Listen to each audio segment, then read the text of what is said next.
Welcome to the Cabral Concept, where board-certified Doctor of Naturopathy, Dr. Stephen Cabral, shares with you exactly how you can reverse aging, take back your health, and live a life full of energy and passion, with new 20-minute episodes every single day to keep you healthy and engaged. Now, here's your host, Dr. Stephen Cabral. Hey everybody, welcome back. So glad to have you here today on this Cabral HouseCall. I can't wait to get into today's questions. I really mean that. I'm just opening up our community-based Word document, which is essentially, a Mac Pages document of all of this year's questions. So it's pretty phenomenal. We probably get 1,000 questions submitted per year. And every single weekend, we're just tackling, let's say, a dozen or so of those questions. So that is always the name of the game. We go through them one by one. There's no editing. My team literally just adds them there. And I say, no editing, exactly what people write. And I'm going to do my best to answer them to the best of my ability. With 25 years or so experience, well over 250,000 client appointments, and not saying I have all the answers, but willing to do my best to help you find the underlying root cause without the medical advice, medical cures, medical diagnosis, or medical-based treatment plans. All right, so having said all that, giving you my disclaimer, let's dive into the show. If you want to follow along with the questions, head on over to stephencabral.com/2871. You will find the questions from today, as well as, of course, all sorts of great show notes, links, and if you haven't already picked up a copy of the Rain Barrel Effect, let's make this the year to do so. All right, let's get started right now. This one is from Ed. Let's see what Ed is asking. Just want to make sure this is where we left off. It is. It says, "Hi, Dr. Cabral. For those of us males over 40 years of age," I'm in that category as well, Ed, "who have prostate enlargement, apart from saw palmetto, what do you recommend, or do you know of any Chinese medicine or herbs that can help treat this condition better than saw palmetto or Western medicine? Is it possible to shrink the prostate back to normal size with these herbs in combination with a healthy diet and whole-based foods? Thank you for your guidance, Ed." And then Ed wrote, "Is it true that Red Maca reduces prostate size as it did in rats in one study?" Okay, so the thing is, and I always share this with you, go to stephencabral.com/podcasts, type in prostate. You'll see all my previous shows on prostate, and you will have already had this question answered because you wrote in, Ed, exactly. Let's see how many weeks ago. Yeah, we're up a little bit. Again, I answered them in the question, in the delay that they come in. It's been about 12 weeks. So again, I just don't want you to have to wait that long. That's all. So this has been answered, but I'm still going to answer your question, Ed. And for everybody else, if you go to stephencabral.com/shop, and you type in, it would send you over to Equalife. This is exactly what we use, but I'm going to give you more than just a supplement, but you asked about herbs, and I want to give you the herbs. So let's just type in prostate in the search box. You're going to find something called Advanced Prostate Support. And inside of Advanced Prostate Support, these are all clinically studied and verified ingredients. Zinc, selenium, copper. Those are needed for a healthy prostate. That's what you get. Now, saw palmetto, just like you named, great DHT blocker. Nettles root extract. You may not have heard of stinging nettles before. Really great for the prostate as well. And pygeum bark. Those are my 3 favorite herbs with 3 minerals that your prostate needs. Now, is it the only thing? No, of course, because when you look at my de-stress protocol, it's diet, exercise, stress reduction, toxin removal, rest, emotional balance, science-backed supplementation, and success mindset. So I gave you one part. You need the anti-inflammatory nutrition, functional medicine detox, things like infrared sauna can help. And then also, you may have heavy metals. Cadmium has been known to affect men's prostate as well as other metals too. So you want to make sure that you do a heavy metal detox after the functional medicine detox if you want. Infrared sauna, all those things can be helpful. So, Ed, hopefully that answered your question. And yes, it can shrink back to normal size, 100%. I mean, I've had so many men in my practice that we've been able to successfully help with that. Now, again, I can't give you medical advice, but certainly, yes, without a doubt. All right, because again, everything is figure outable. Everything has an underlying root cause. So your prostate didn't become enlarged just because you got older. That's not the way that it works. You're more susceptible, yes, but that's because your rain barrel gets full and overflows. And it affects the weakest links in people's body. And inflammation can go to men's prostate very easily, very, very simply. Okay. Greg is up next. Hi, Dr. Cabral. Thank you for all you do. I listen to your podcast daily and I've learned so much. Thanks, Greg. Appreciate you tuning in daily. We appreciate you. What are your thoughts on electrical muscle stimulation, where they use electrodes to contract muscles at a rapid rate to get the effects of a longer workout in minutes? I would love to hear your insight on if you think this is beneficial and will you recommend it? Thank you, Greg. Okay, so it is beneficial. I've read the literature, read the research on it, and it's there. Do I use it? Would I recommend it? The answer is no. I recommend it in rehabilitation. I recommend it if you're like already, if you get 3 hours a day and you've already enhanced like all your other outputs, great. But it just doesn't fit within my high performance health recommendations for anti-aging and longevity. You can find out more about that at highperformancehealth.org. And here's why. Because there's more to exercise than just stimulating the muscles. So there's something called closed chain-based exercises versus open chain. And I have a podcast on those too.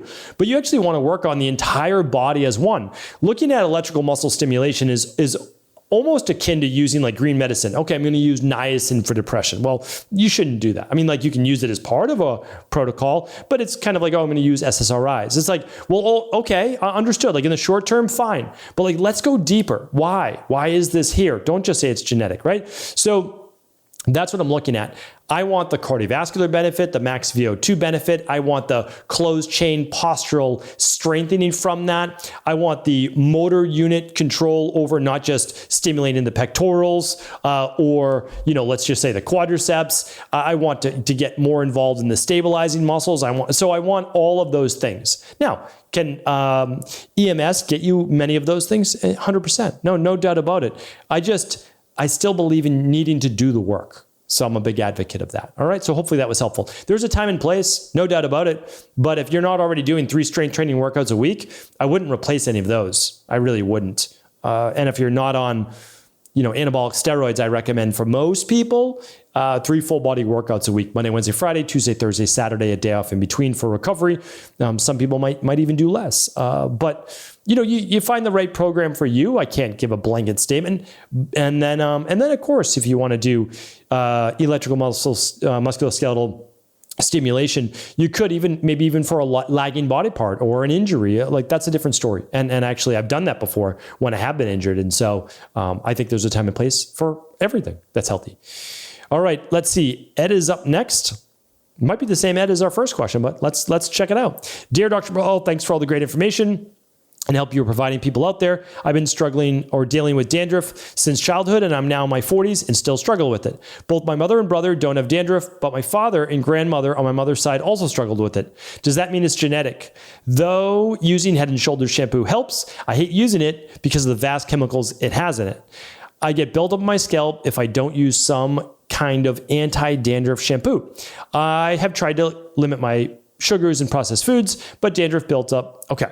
Totally get it. Are there any vitamins, minerals to help with it? All right. So here's what I want to share. Again, Ed, I appreciate you tuning into the show. All of these already been answered at stephencabral.com/podcast. Just type in dandruff in the search box and you would have already found the answers. And again, I'm going to answer it. I love answering the question, so it's not an issue, but you had to wait 12 weeks to get the answer. So dandruff can literally be topical. So you're over drying your scalp, which is then causing dry skin to flake off, such as dandruff. Or it's not over drying the scalp from too much product, too much, like if you have alcohol in the gel that you're using in your hair, or shampoo that's too stripping for the oils in your scalp. You might actually need to add back some healthy oils like rosemary oil, or if it was you who asked the first one, maybe it's pumpkin seed oil, or there's geranium oil, or there's bergamot oil, or there's castor oil. All of those are great for your hair. Maybe even coconut oil, because the next thing could be there's a fungal-based issue topically on the scalp. So if there's a fungal-based issue, it can cause flaking, and coconut oil or maybe even sesame oil would be helpful for that. So, and then first apple cider vinegar, toning it, and then you could use the oil. Okay, but it could also be internal. And yes, it could be blood sugar imbalance. It could be gut-based issues like candida yeast-based overgrowth. That's absolutely possible. It could be certain medications. So you want to be careful. Certain medications can cause this drying out process as well. It could be low thyroid. That's another issue. Yeah, there are more, but those are the first place to look at. So, Ed, it sounds like if this is you from the first question, it sounds like there might be multiple underlying issues, food sensitivities, et cetera. I would love you to run the Big Five if possible. The Big Five is going to give you clear, distinct answers as to exactly what you need for your de-stress protocol plan. All right. All right, next question. It's Ed again. Ed's back. All right, let's see what Ed says. Hi, Dr. Cabral. I came across your great and helpful information from Mind Pump Podcast. Thank you. Does dim power help reduce prostate size like saw palmetto? My elderly mother has osteoporosis. Is it true that maca root helps with this condition as well? Okay, so we talked a little bit about prostate. Dim can help, but that's different, right? Diethylene, why am I blanking on that? But yes, that's what DIM is. So we have a product called Estrogen Balance. Estrogen Balance contains DIM and I3C, indole 3-carbinol. Those two help with blocking estrogen. And in men, testosterone can convert at higher levels to estrogen, which may affect the prostate. So yes, advanced prostate support combined with estrogen balance may be helpful. I know you've mentioned maca a few times now. I like maca mainly for boosting libido and hormones such as estrogen, maybe a little bit progesterone, maybe a little bit of testosterone. Not so much on my top 5 list for osteoporosis. Osteoporosis is not just about calcium and magnesium. It's also looking into vitamin D levels. Yes, calcium, magnesium.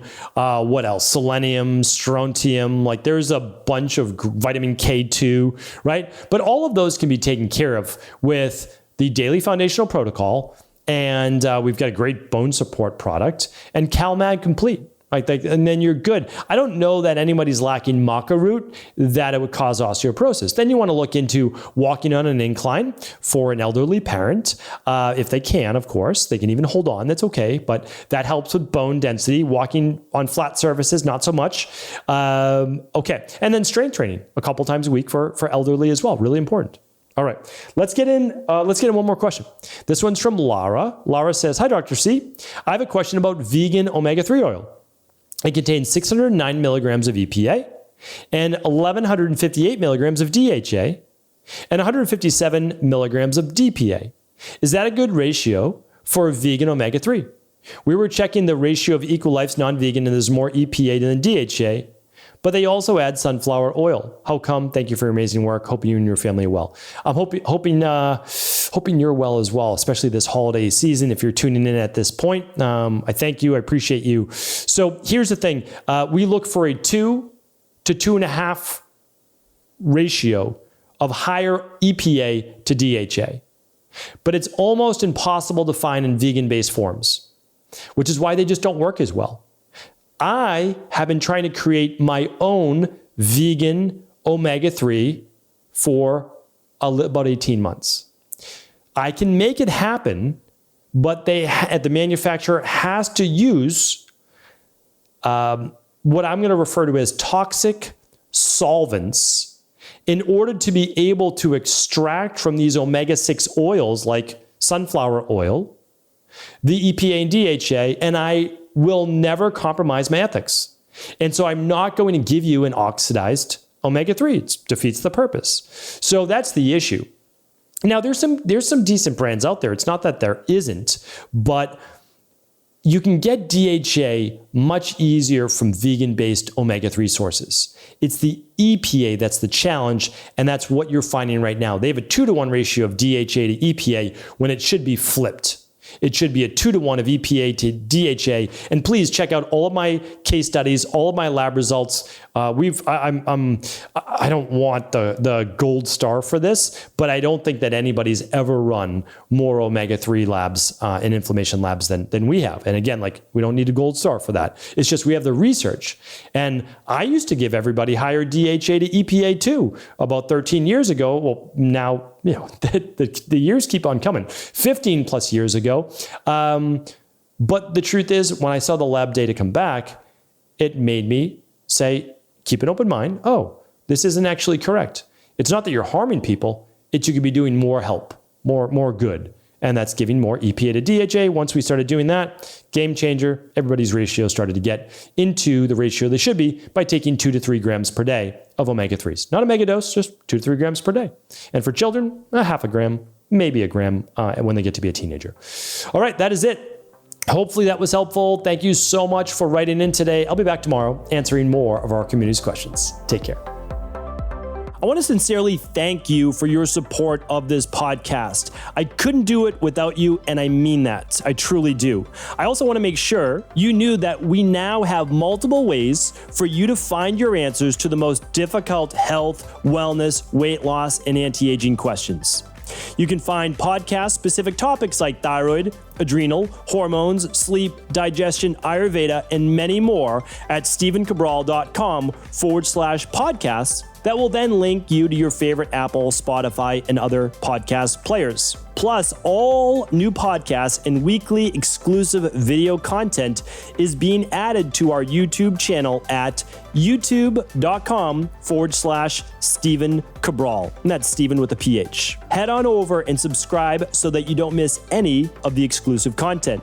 Lastly, if you've ever found any of my podcasts or books to be helpful, I would really appreciate it if you could leave a review on iTunes or your favorite media player for the podcast. Rating and subscribing to the YouTube and podcast allow me to reach more and more people and help spread my mission of healing throughout the world. Thank you again for being a part of this movement.